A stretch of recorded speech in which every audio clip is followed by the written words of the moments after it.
देवी सरस्वती को विद्या और बुद्धि की देवी माना जाता है। माना जाता है कि पूरे दिन में कुछ मिनट ऐसे होते हैं जब देवी सरस्वती जुबान पर विराजती हैं और इस समय कही हुई हर बात सच हो जाती है।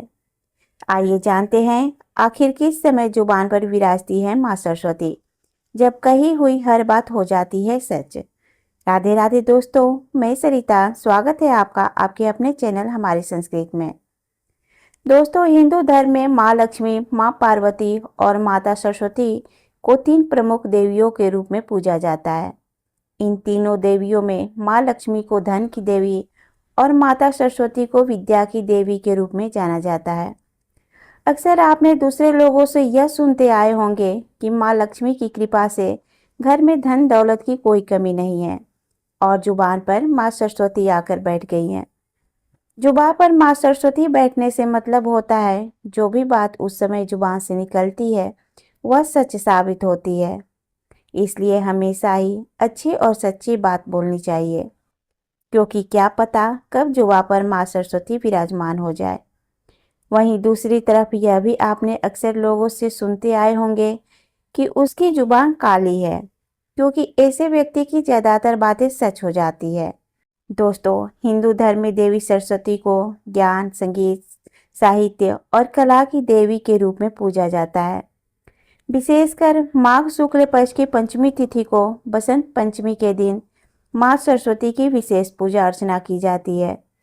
पौराणिक कथाओं के अनुसार इसी तिथि पर माँ सरस्वती अपने हाथों में वीणा लेकर प्रकट हुई थी। माना जाता है कि संसार में जितने भी स्वर हैं सभी देवी सरस्वती से भरे हैं। देवी सरस्वती के वीणा से निकले मधुर संगीत से ही सृष्टि के सभी जीव जंतुओं को वाणी मिली है। देवी सरस्वती को लेकर एक बात यह भी मानी जाती है कि पूरे दिन में एक बार देवी सरस्वती जुबान पर विराजती है।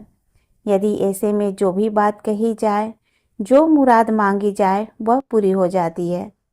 इसलिए व्यक्ति को कभी भी अपशब्द या कटु वचन नहीं बोलने चाहिए। हमारे बड़े बुजुर्ग हमेशा शुभ शुभ बोलने की बात कहते हैं, क्योंकि गलत वचन स्वयं को और दूसरे को नुकसान करा सकते हैं। इसका यही कारण है कि देवी सरस्वती हर व्यक्ति की जुबान पर जरूर विराजती होती है। कहा जाता है कि ब्रह्म मुहूर्त के समय देवी सरस्वती जुबान पर विराजती हैं। हिंदू धर्म में इस मुहूर्त को बहुत शुभ माना जाता है।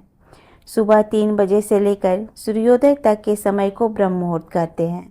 वहीं सुबह 3:20 से 3:40 तक का समय सबसे शुभ माना जाता है, क्योंकि यही वो समय है जब देवी सरस्वती जुबान पर विराजती हैं।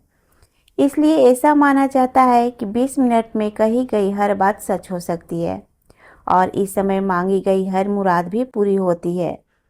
देवी सरस्वती के जिह्वा पर विराजित होने के समय आपको अपनी कामना मांगने से पहले ईश्वर का धन्यवाद करना चाहिए।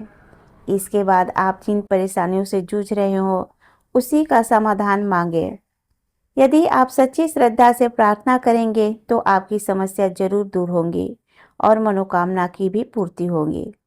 दोस्तों, उम्मीद है आपको जानकारी पसंद आई होगी। जानकारी अच्छी लगी हो तो वीडियो को लाइक, शेयर और चैनल को सब्सक्राइब करें। राधे राधे।